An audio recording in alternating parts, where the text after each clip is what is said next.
Good morning. Again, I apologize that I did not get this to you sooner. The sermon for tomorrow is on Psalm 116, verses 1 to 9. I'm doing this little video one because I think it'll be a little easier than trying to take a look at my cryptic notes. But Psalm 116, verses 1 to 9, it says, I love the Lord because he has heard my voice and my pleas for mercy. Because he inclined his ear to me, therefore I will call on him as long as I live. The snares of death encompassed me. The pangs of Sheol laid hold of me. I suffered distress and anguish. Then I called on the name of the Lord. O Lord, I prayed, deliver my soul. Gracious is the Lord and righteous. Our God is merciful. The Lord preserves the simple. When I was brought low, he saved me.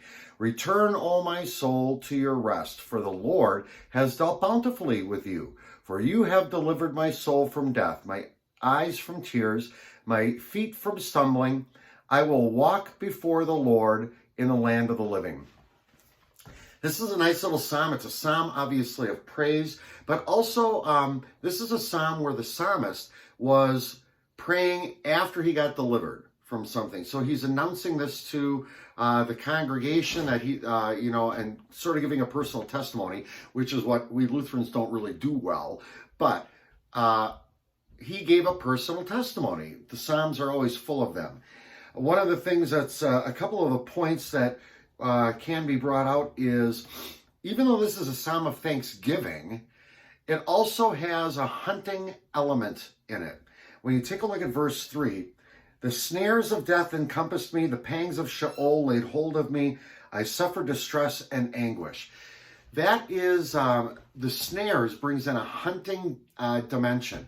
And that's what's, that's what's going on here. There was a hunter and the hunted. Somebody was sort of hunting him, if you want to take a look at it that way. He felt like he was hunted. Snares are traps and sort of netish type things that would catch birds. And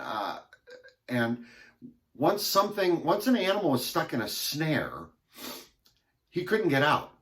And everything he tried to do wouldn't work. So he needed something external or someone external to free anything in a snare. And that's important for us to remember because of sin, we're ensnared. And things around us in this world that make us feel like we're being hunted, we feel ensnared. And so we need something or someone external. And that obviously is God in Jesus Christ. Also, this reminds us that he was being hunted. And if he's being hunted, there's a hunter. We can fast forward this to what happened to us. Because of our sin, we're ensnared and things along that line.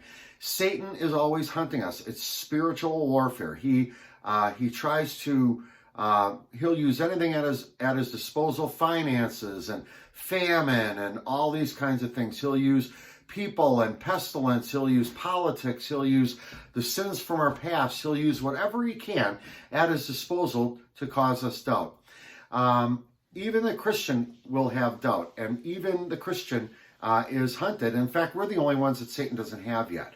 You can also take a look at the gospel lesson. The gospel lesson is Mark 9. I can't remember exactly what it is, but it's the one where the father brings his son who has been possessed by demons, brings him to Jesus, first to the disciples, and the disciples couldn't do anything, so he goes right to Jesus, and he goes, what's going on, and everything else, and then Jesus said, well, how long has this been going on?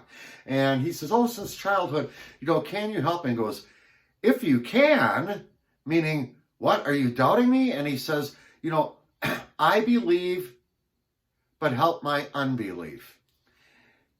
That almost sounds weird because it's like, wait, if he's a believer in Jesus, then why is he unbelief? It's better understood as I trust, help my lack of trust.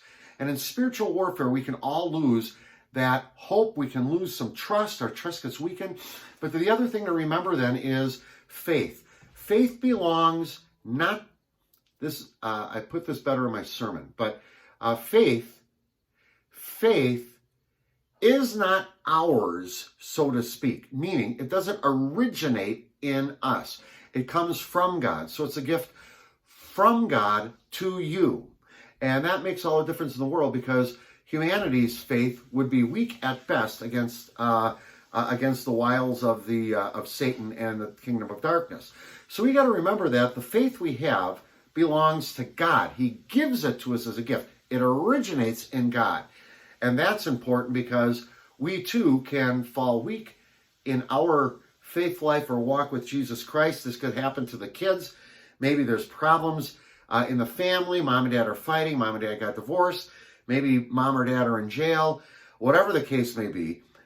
Maybe some of the kids can relate to this as well, that, we want to trust God, but boy, is my trust getting weak. So Jesus steps in and does this. Jesus also is the one who turns the tables on the hunter, Satan. And now Satan becomes the hunted, and Jesus becomes the hunter. He does it through the cross. He does it through the empty Easter tomb. In 1 Peter, he reminds us that Satan is walking around, roaming around like a lion, seeking whom he may devour. Even though he's been crushed and mortally wounded at the cross and the empty Easter tomb, Satan is still active. And so that's one of these things that we can remember as well. The psalmist also says, I cried out to you and you inclined your ear toward me. That word inclining his ear doesn't mean that we have to reach up to God in order to hear him or to give our prayers, but we're more like a very, very sick person who can't even move. We're on the bed, we're on the floor. And God is the one who comes down to us. He hears our cry, our plea. He knows that we can't do it, but he's like a doctor who comes and makes the house call, hears us, comes up with his ear right to our mouth as we're whispering.